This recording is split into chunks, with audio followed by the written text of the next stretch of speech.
Hi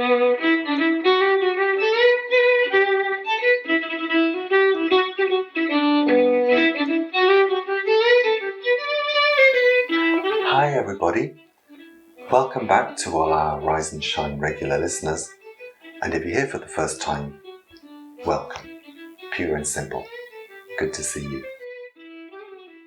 As I'm speaking to you, we're coming up to Halloween, which is a time when the walls between our world and the spirit world get very thin. Some people say they get so thin that you can see right through them.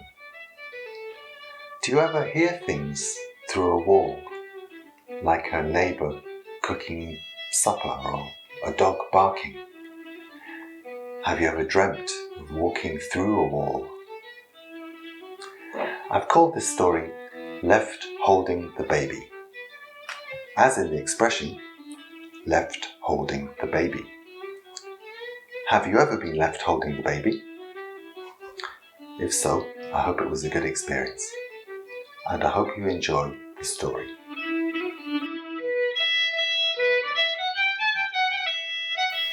There was once an old couple who lived in a small cottage way up in the hills.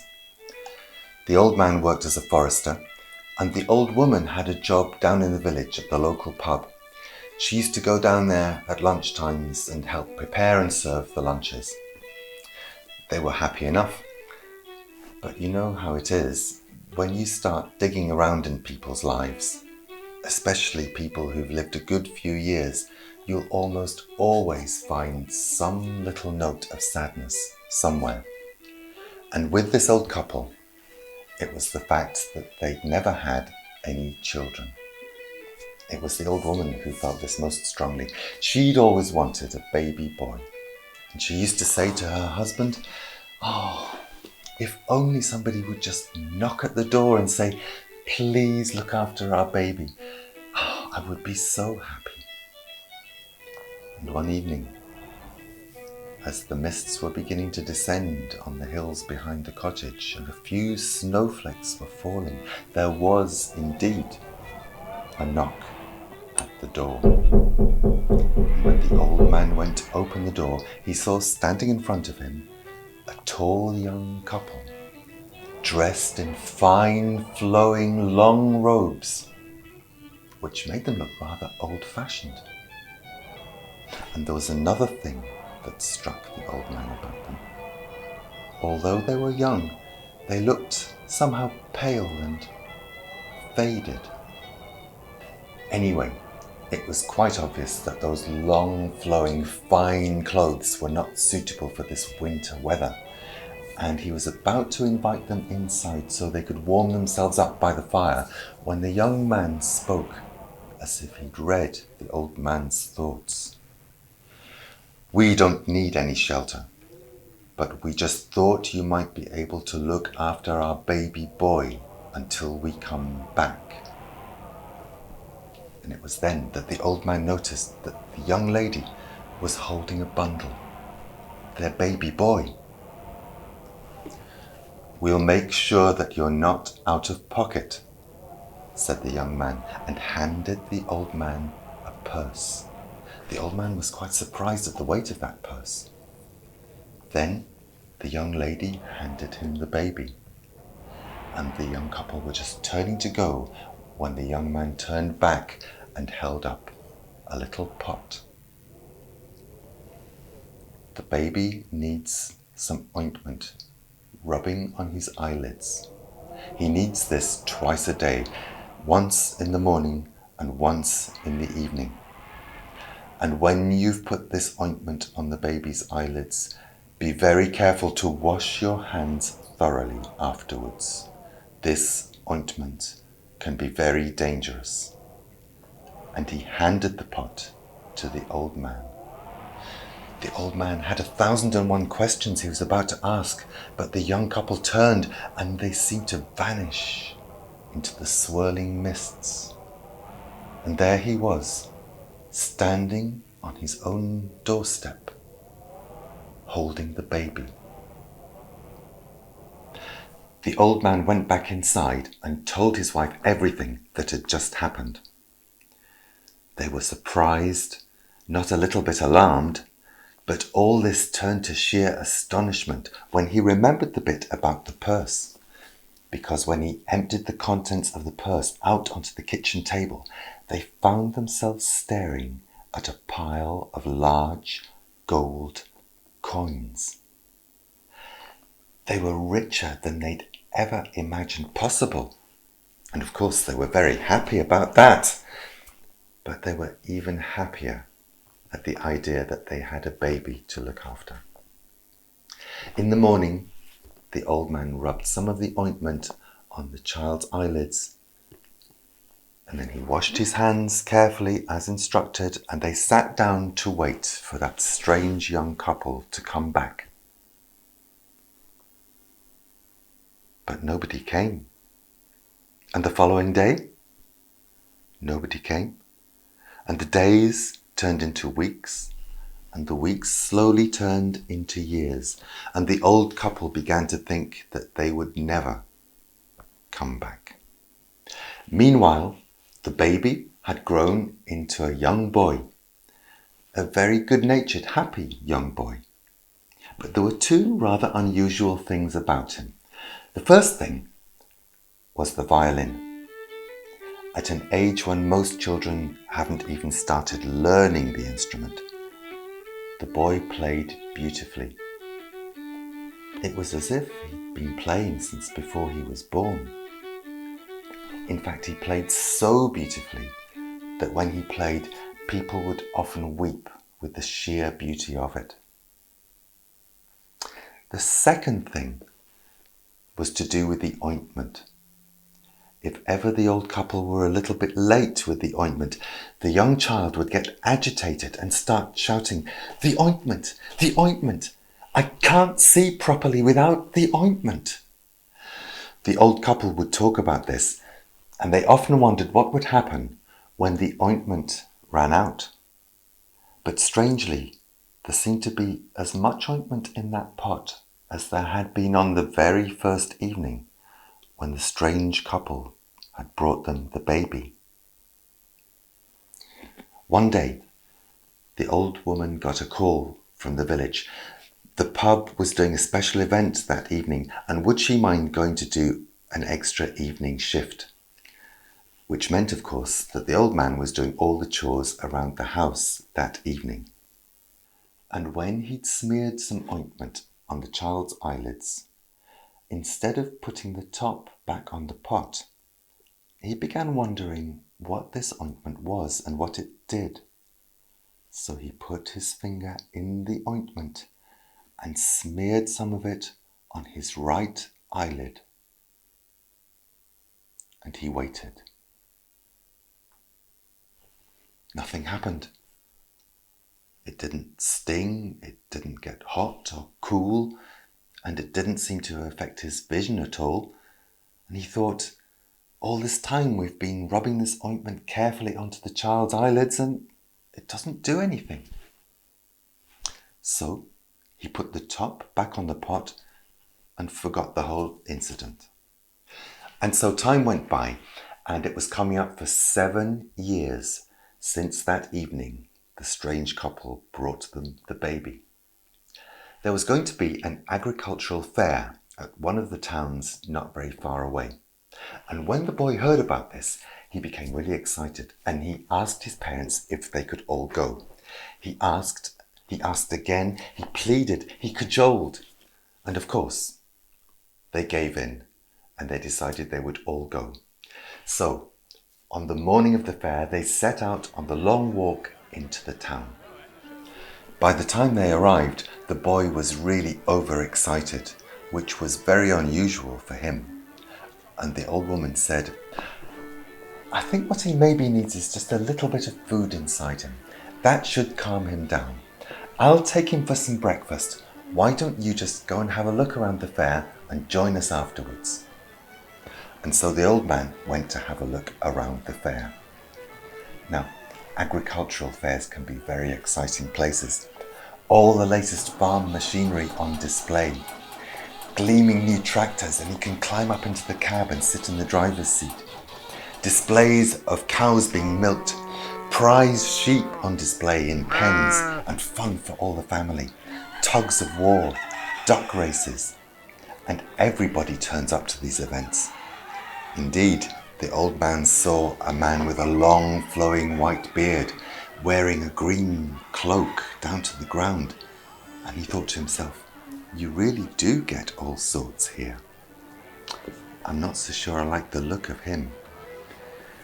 But he soon forgot, looking round all the stalls with all the fresh produce, the vegetables and the cheeses from all the surrounding farms, until it was time for him to go to the breakfast tent.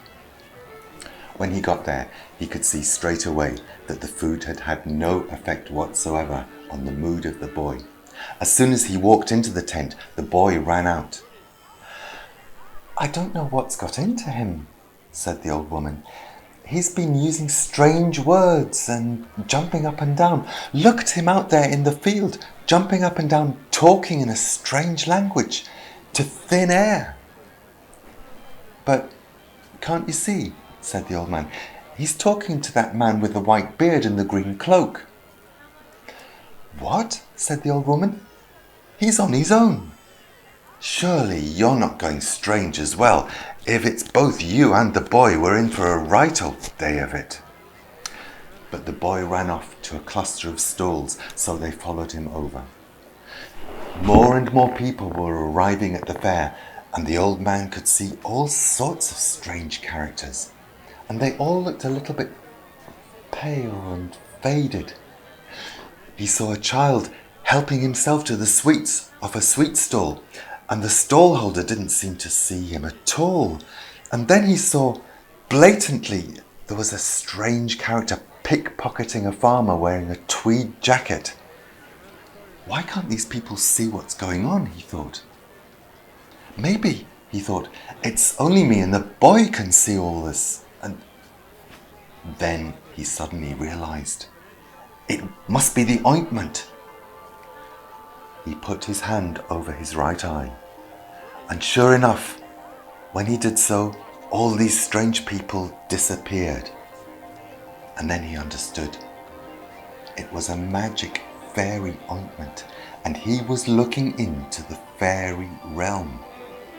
And then he saw, walking through the crowds, the young couple dressed as they were before in their fine clothes, and he realized it's the king and queen of the fairies. Excitedly, he ran up and stood right in front of them and said a big hello. But the king and queen looked startled and leapt back. And then the king of the fairies came forward and grabbed the old man by the hand and said, How come you can see us? You've been using the ointment. And the old man said, Oh, I did, but only once, and it was only on one eye. Which eye was it? Tell me. It was the right eye, said the old man. And the king of the fairies leant close into the old man's face and he blew on the right eye of the old man, and instantly he lost sight in that eye, and it never ever came back. And as for the boy, well, he disappeared altogether, and no human eye ever saw him, ever again.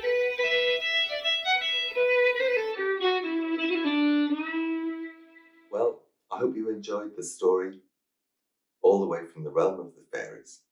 If you did like it, please don't forget to press like, leave us a comment because we do like to hear from you, and why not share it with your friends.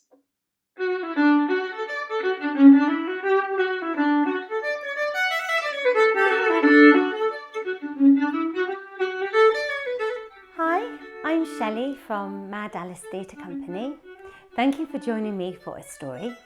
And this story is called Teeny Tiny, an old English folk tale, adapted by me. Once upon a time there was a teeny tiny woman who lived in a teeny tiny house in a teeny tiny village, and she was always just a teeny tiny bit happy.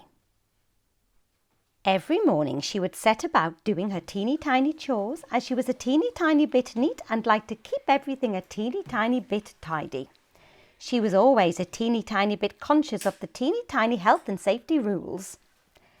She planned to wear that teeny tiny frock a teeny tiny bit later when she met her teeny tiny friend Rose.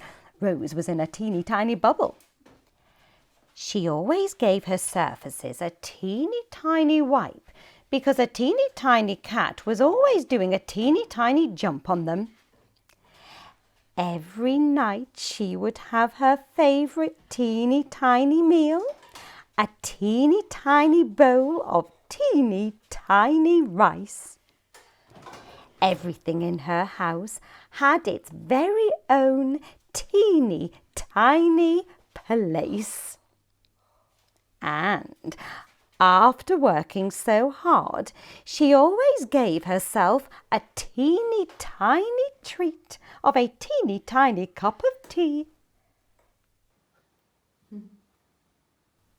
A teeny tiny drop of milk was all it took to make a perfect teeny tiny cup of tea. But then she was a teeny tiny bit keen to get on with the rest of her teeny tiny day.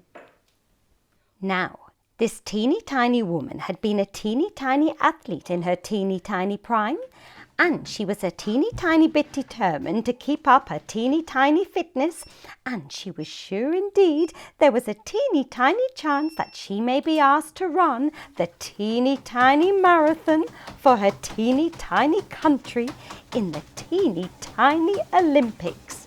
So, during lockdown, she had been training just that teeny tiny bit harder, and she was a teeny tiny bit confident that her teeny tiny training was going a teeny tiny bit well. And then she had another teeny tiny cup of tea to replenish her teeny tiny lost fluids. And next, a teeny tiny bit of fresh air.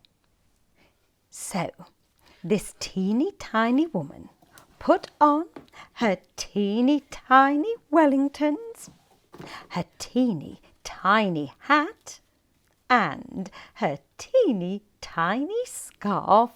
Oh, and her teeny tiny coat, for she knew it was going to be a teeny tiny bit chilly out there.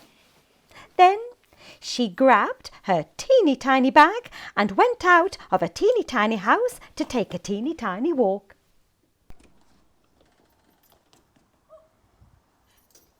But this teeny tiny woman hadn't gone more than a teeny tiny way when she had a teeny tiny thought. Oh, she had forgotten to feed a teeny tiny cat, so she went back into a teeny tiny house. How could she have been so teeny tiny forgetful? Oh, the teeny tiny woman loved her teeny tiny cat, and her teeny tiny cat loved teeny tiny treats. But the teeny tiny woman warned her teeny tiny cat to stay away from the teeny tiny witch's cat who lived next door. He'd eat her for his teeny tiny breakfast. Her teeny tiny cat was a teeny tiny bit happy to have its teeny tiny treats. What a most beautiful and sweet teeny tiny cat she was. All sorted. The teeny tiny woman set off again on her teeny tiny walk. And when this teeny tiny woman had gone a teeny tiny way, she came to a teeny tiny field. So the teeny tiny woman walked through the teeny tiny field until she came to a teeny tiny gate. So the teeny tiny woman opened the teeny tiny gate, and the teeny tiny woman went into a teeny tiny churchyard. And when this teeny tiny woman had got into the teeny tiny churchyard, she saw a teeny tiny bone on a teeny tiny grave. And she thought This teeny tiny bone will make me some teeny tiny soup for my teeny tiny supper. So she put the teeny tiny bone in her teeny tiny pocket, and then the teeny tiny woman went back out of the teeny tiny churchyard and back through the teeny tiny gate.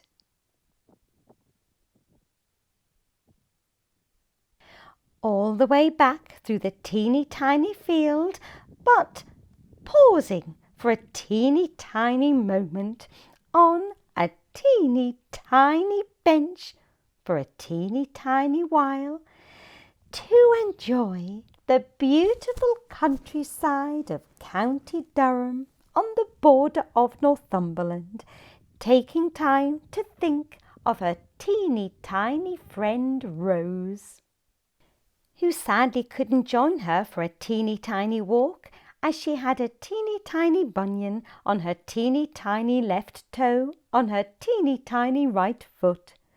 Such a teeny tiny shame, as they always had some teeny tiny fun together. And yes, off she went all the way back through the teeny tiny field.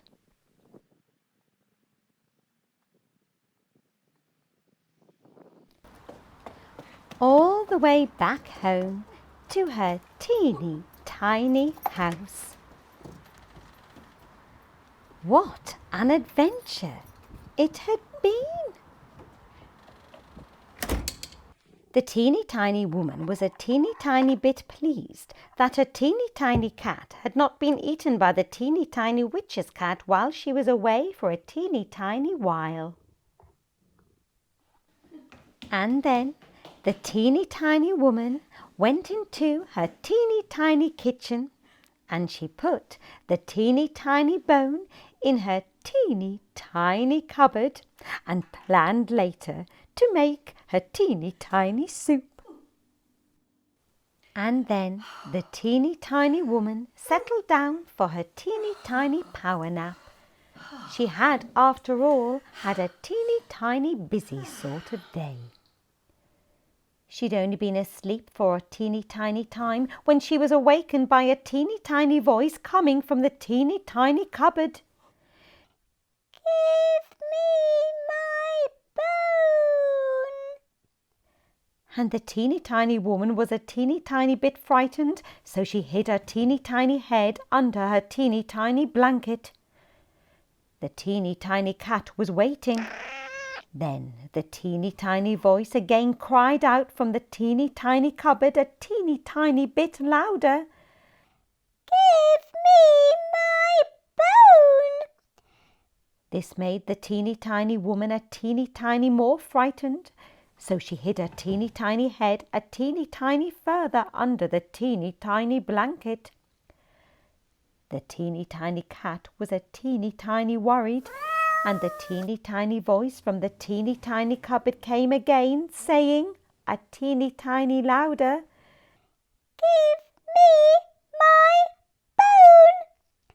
And the teeny tiny woman was a teeny tiny bit more frightened, but before she could say, "Take it," the teeny tiny bone had vanished out of the teeny tiny cupboard. Neither the teeny tiny woman nor the teeny tiny cat could believe their teeny tiny eyes. The teeny tiny woman and the teeny tiny cat both thought the teeny tiny witch's cat had something to do with this. Either way, the teeny tiny woman certainly would have something to tell her teeny tiny friend Rose when she met her, or maybe she'd just do a teeny tiny zoom, as she was now a teeny tiny bit frightened to go out. Well, I hope you enjoyed that story. If you did, please press like, share the story with your friends, leave us a comment. So, until next time, it's bye from me and do take care.